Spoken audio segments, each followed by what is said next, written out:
네, 여러분 아까 우리 초등부 모습 잘 보여주셨나요? 우리 초등부 아이들이 제가 공만 하나 던져줬을 뿐인데 아이디어가 샘솟아서 더 잘하더라고요. 제가 한 건 거의 없고 아이들이 다 아이디어 내서 한 거기 때문에 아이들 한 번만 빛이 있으라 하고 축복해 줄까요? 빛이 있으라. 감사합니다. 네, 저는 전도사가 그 목사님께서 설명해 주셨듯이 전도사가 처음이고 또 작년 설교도 처음인 초보 전도사 차하람입니다. 반갑습니다. 새해 첫 모여라 기도회 담당이 초등부여서 제가 설교를 맡아 이 자리에 서게 되었는데요. 모든 것이 처음이라 지금 너무 긴장되고 떨리는데 긴장하고 있는 게 좀 티가 나나요? 제가 부족하고 좀 실수하더라도 너그러이 이해해 주시면 감사하겠습니다. 네, 성도님들 새해가 밝았습니다. 그래서 새해 첫 모여라 기도회의 설교 제목을 이렇게 정해 보았습니다. 띵동, 새해가 배달되었습니다. 성도님들 새해가 여러분들에게 배달되었습니다. 그럼 성도님들께서는 이제 어떻게 하시겠습니까? 그렇죠. 목사님 언박싱을 해주셔야 됩니다. 이제 여러분들에게 택배가 도착했는데 그 물건이 여러분들께서 간절히 기다리고 그 기다리던 물건일 수도 있고 누군가가 선물로 보내준 물건일 수도 있습니다. 근데 이 물건을 방치하면 안 됩니다. 사용해야 되겠죠. 우리는 잘 이용해야 합니다. 새해를 맞이하면서 제가 여러분들과 나누고 싶은 말씀의 포인트가 바로 이것입니다. 여러분들이 배송받은 새해를 유용하게 잘 사용하는 방법. 오늘 본문 말씀인 에베소서 5장 15절에서 16절 말씀을 다시 한번 읽겠습니다. 한 번만 띄워주시겠어요? 네, 시작. 그런즉 너희가 어떻게 행할지를 자세히 주의하여 지혜 없는 자 같이 하지 말고 오직 지혜 있는 자 같이 하여 세월을 아끼라. 때가 악하니라. 아멘. 제가 첫 번째로 여러분들과 나누고 싶은 이야기는 하나님의 기회를 붙잡으라입니다. 성도님들, 하나님께서 주시는 기회를 붙잡으셔야 합니다. 새해는 하나님께서 주신 기회입니다. 새해는 하나님께서 허락해 주신 것이기 때문입니다. 시간의 주인이신 하나님께서 우리에게 새해를 허락하지 않으셨다면 지금 우리가 존재할 수 없습니다. 하나님은 2026년이라는 새로운 기회를 우리에게 주신 것입니다. 그러므로 우리는 이 기회를 잘 붙잡아야 합니다. 에베소에 서신을 보냈던 바울은 오늘 본문 16절 말씀을 통해 말합니다. 세월을 아끼라. 성도님들, 본문 말씀에 기록된 세월은 단순히 흘러가는 시간의 개념이 아닙니다. 헬라어 성경을 보면 카이로스라고 적혀 있습니다. 이는 결정적인 기회, 하나님의 때를 의미합니다. 즉, 세월을 아끼라라는 바울의 권면은 단순히 시간을 낭비하지 말라는 정도의 의미가 아니고 하나님이 허락하신 기회를 놓치지 말라는 권면입니다. 또 NIV 성경을 보시면 혹시 NIV Making the most of every opportunity라고 말합니다. 이거는 한국어로 직역하자면 자신에게 주어진 모든 기회를 최대한으로 활용하라는 권면의 말씀이라고 나타납니다. 하나님께서 주신 이 기회의 시간들, 이 오늘을, 이 한 해를, 모든 만남들을 아무 생각 없이 흘려보낼 것이 아니라 소중하게 여기고 최대한으로 활용해야 한다는 것입니다. 성도님들, 오늘 우리에게 주어진 2026년 그리고 오늘 이 순간을 소중하게 사용하십시오. 하나님께서 우리에게 허락하신 이 시간들을 우리가 어떻게 사용하느냐에 따라 우리의 신앙과 삶의 모습이 결정되기 때문입니다. 바울은 때가 악하니라라고 말합니다. 성도님들, 때가 악합니다. 바울 시대만 그런 것이 아니라 이 시대에도 세상은 악합니다. 세상은, 사탄은 하나님을 향해 달려가는 우리를 가만히 내버려 두지 않습니다. 믿음에서 멀어지게 합니다. 우리를 바쁘게 만들고 지치게 만들어서 기도와 말씀, 신앙생활에서 멀어지게 합니다. 바쁘다는 핑계로 신앙생활을 이어가지 못하는 사람들이 얼마나 많습니까? 바빠서 성경을 읽을 시간이 없어요. 바빠서 기도 못해요. 바빠서 헌신 못해요. 등입니다. 그런데 반대로 너무 안 바쁘게 사는 것도 위험합니다. 어떤 사람들은 너무 의욕이 없습니다. 하루하루를 그냥 습관적으로 살아갑니다. 어제 했던 대로, 작년에 했던 대로 그냥 똑같이 삽니다. 그러나 그냥 그렇게 물 흐르듯이 살다 보면 어느새 금방 한 달이 지나고 또 어느새 1년이 지나 있게 됩니다. 그리고 12월쯤에는 이렇게 말할 겁니다. 와, 벌써 시간이 이렇게 지났어? 1년이 왜 이렇게 빠른 거야? 라고요.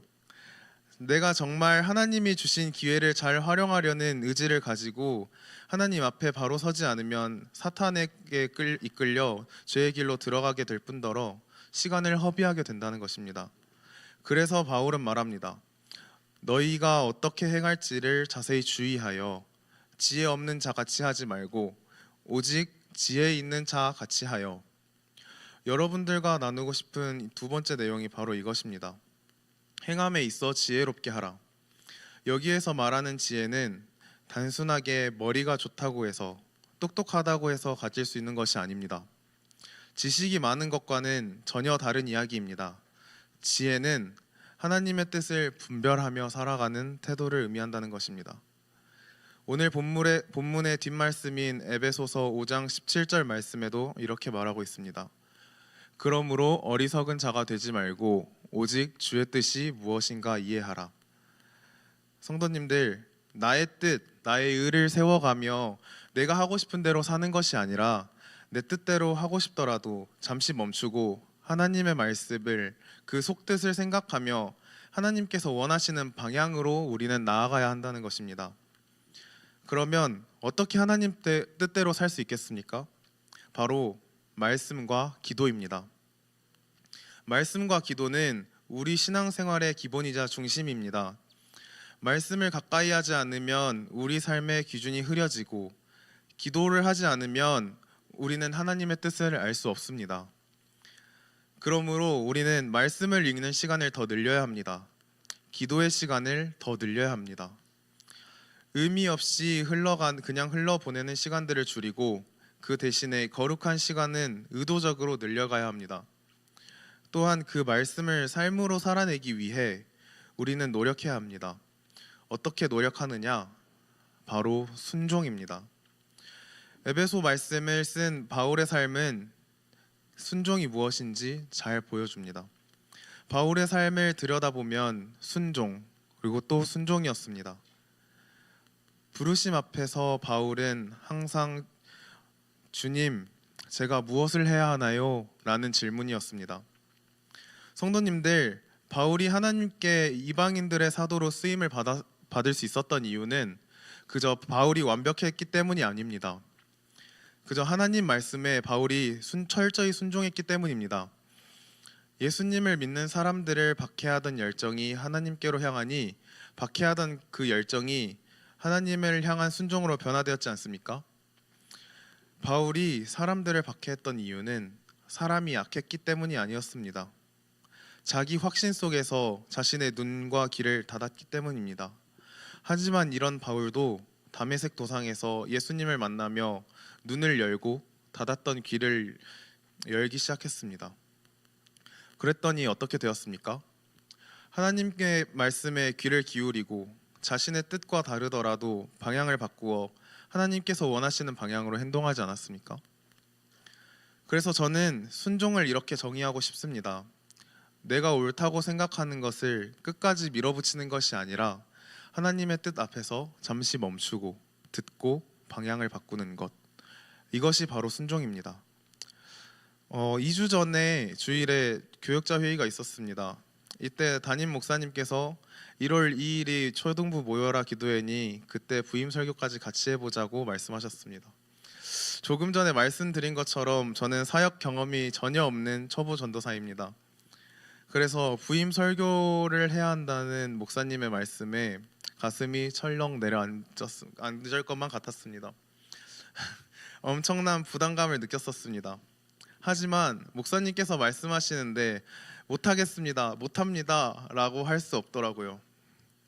회의가 끝나고 주일 일정이 끝나고 부모님과 통화하며 제가 설교를 하게 되었다라고 말씀해 드렸더니 부모님께서 와 용감하다, 좀 더 나중에 하면 안 되는지 여쭤보지 그냥 내 했냐 대단하다라고 하셨습니다. 그래서 제가 뭐라고 했는지 아십니까? 아니 담임 목사님께서 말씀하시는데 어떻게 안 하겠다고 할 수 있어? 라고 했습니다.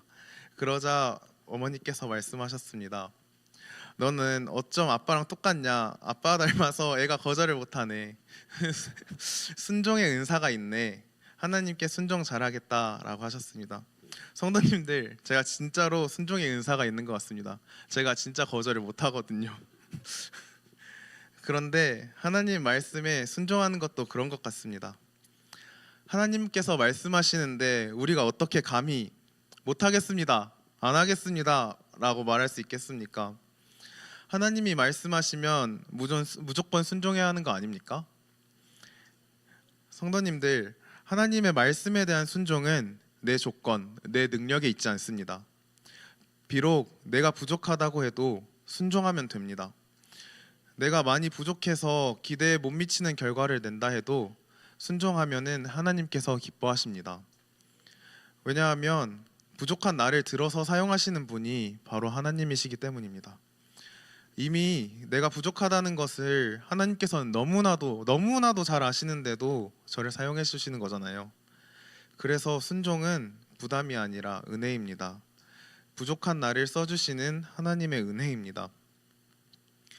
성도님들, 나의 조건을 따져가며 나의 의를 내세워가며 이를 선택하지 않으시길 바랍니다. 하나님께서 보여주시는 그 길을 바라보며 하나님의 뜻을 이해하고 순종하시기 바랍니다. 저는 2026년을 시작하며 저의 눈앞에 보이는 일들에 순종하며 살아가자는 결단을 해보려고 합니다. 제가 예전에 들었던 그 담임 목사님께서 하신 설교 중에 하나님께서 눈에 보여주신 일이 내 일이다, 눈에 거슬리는 그 일에 순종하길 바란다 라고 권면하셨던 설교 내용이 떠오릅니다. 우리는 종종 이렇게 생각합니다. 이건 너무 어려워서, 이건 너무 부담돼서, 이건 내 일이 아닌 것 같아서 조금 더 준비되면 그때 하겠습니다, 그때 시켜주십시오. 그런데 하나님께서는 우리가 나중에 아주 거창한 일을 하는 것보다 지금 내 앞에, 내 눈앞에, 내 바로 앞에 있는 아주 평범한 그 자리에서 순종하시는지를 더 기대하고 지켜보는 줄 믿습니다. 성도님들, 지금 하나님께서 여러분 앞에 보여주신 일들이 무엇입니까?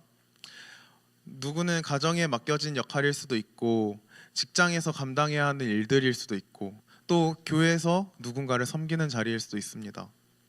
그 일이 크고 대단해서가 아닙니다. 하나님께서 보여주셨기 때문에 내 일이 되는 것입니다.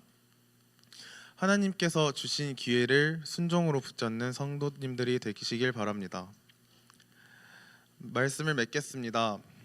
사랑하는 우리 일신교회 성도님들, 2026년이 우리 앞에 배달되었습니다. 하나님께서 주신 새해를 그냥 흘려보내지 마시고 말씀 앞에서 기도로, 하나님께서 보여주시는 일에 순종함으로 하나님이 허락해 주신 기회를 붙잡는 지혜로운 삶을 사는 2026년이 되시길 바랍니다. 성도님들, 2026년을 시작하며 우리가 이렇게 기도하면 좋겠습니다. 내가 무엇을 하리이까? 라고 예수님께 고백했던 바울처럼 하나님 앞에 나의 일을 맡겨드리기 원합니다. 하나님께서 나의 눈앞에 보여주신 일을 순종하게 해주시라고 고백하는 여러분이 되길 원합니다. 하나님께 드리는 우리의 순종이 30배, 60배, 100배의 결실을 맺게 해주실 줄 믿습니다. 내가 감히 상상하지 못한 그런 충만한 은혜를 주시리라 믿습니다. 우리가 모두 순종으로 하루를 살아내는 은혜를 누리길, 순종을 할 수 있는 용기를 허락해 주시길 주여 3번 부르고 하나님 앞에 기도하며 나아가겠습니다. 주여, 주여, 주여.